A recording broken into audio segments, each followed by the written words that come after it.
حضور نبی کریم علیہ الصلوۃ والسلام جس وقت ہجرت آپ نے فرمائی، یہ حدیث حاکم نے مستدرک میں یہ حدیث لکھی اور حضرت شیخ نے اس کو جذب القلوب میں لکھا۔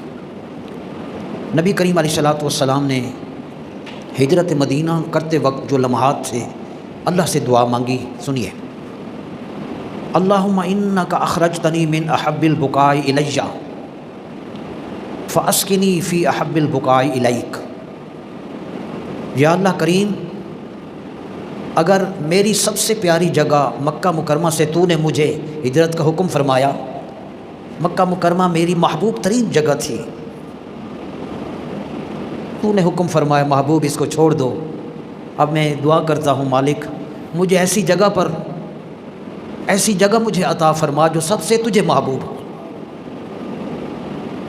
فاسکنی احب البکاء الیک، جو آپ کو سب سے پیاری جگہ ہے مجھے اس پیاری جگہ میں جگہ عطا فرما، رہائش عطا فرما۔ اللہ نے حضور کو مدینہ عطا فرما۔ یہ مدینہ منورہ اللہ کی محبوب ترین جگہ ہے اور شہر ہے۔